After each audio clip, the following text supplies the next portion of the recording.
Oh, you want to talk about my shoes, did you say? Well, yeah, I mean, how many do you get through in the average tour? Sorry, I thought that you were trying to say show and you said shoe and it was just a slip of the tongue. No. You actually want to talk about my shoes? Well, I can tell you about my shoes. I walk funny. You might have noticed this. I walk on my toes. Correct. So I've had to have corrective shoes. I wear shoes from. I don't want to give them an unnecessary plug. But I think they're called Echo. They make shoes for people who walk funny. Orthotic shoes. So I've had to have orthotics.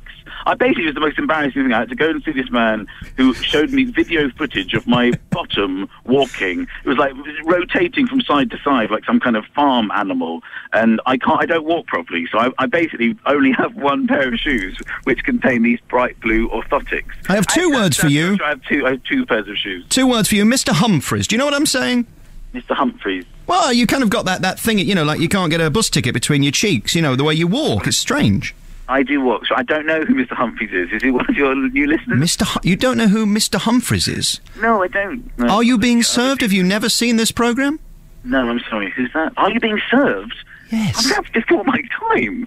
What the hell? Michael, you're meant to be in comedy and you've never heard... Oh, it doesn't matter. What am I supposed to do? Watch all the comedy from history? I don't know. Like the 70s or something? Here, I've got lots of questions for you and you've got to go in a bit, so let me get to them. The one thing that we have in common in reading your book, by the way, is a love for our grandma, and I was really, really upset at a point. In fact, I nearly shed a tear because the greatest woman in my life ever was my grandma, and I loved her dearly, as did you, but it didn't work out so well with you, and that makes me incredibly sad. Yeah, it was sad. My grandma was an incredible character in my life and certainly in the book of my life. She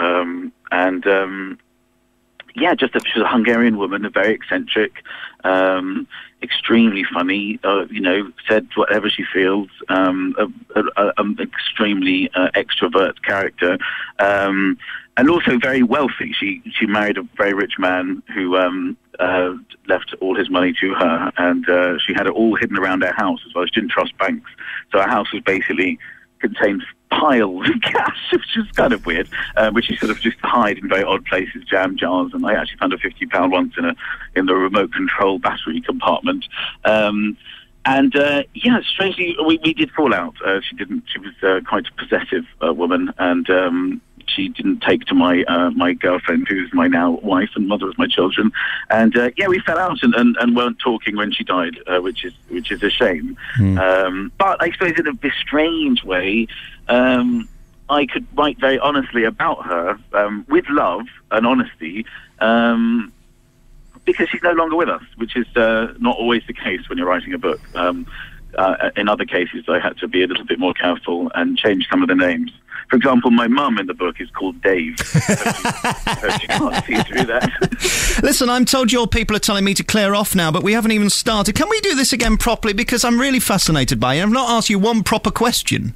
What are you kidding? You can ask me anything in the world. We're okay to carry on because I'm told that you got to go. I've got to go to Liverpool. I'm like running for president. I'm on a book signing tour. It's absolutely bedlam. I write my name more times than is necessary per day, and then we go to the hotel and they're like, would you like to sign for this, sir? I'm like, I nearly strangled the man. I'll never sign my name ever again. Hey, listen, I saw you last year in Nottingham in that arena and I thought you're mesmerising. I think it's very hard to keep people's attention these days, and you were just brilliant. You're our greatest new comedian, and I'd like to thank you for coming on the programme. Can we do this again? Nice to me. I think we should do this again. All right, lovely. You certainly know how to get me back. It would be my pleasure to chat to you. Well, tell Alison all that and all your people. In more depth when I'm not at the motorway service. Thank you so much. It's easier to get Prime Ministers on than you, Michael McIntyre. Let me tell you about that.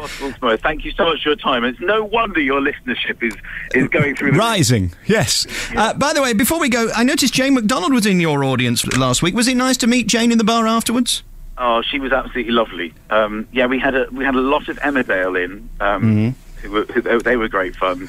And Jane McDonald, yes, and Pauline Quirk. It was great. I mean, I don't watch Emmerdale, but I watched it that day, trying to get into it. But there was loads of them there. But I love we had Emmerdale. fun. And Jane McDonald is lovely. My favourite loose woman. Have you heard about her new album, Jane McDonald Live at the London Palladium? I'm not familiar with that. It's a brand new CD and DVD, and I'm going to play you a track now in honour of your visit. I love you, and there's nothing you can do about it. Yay!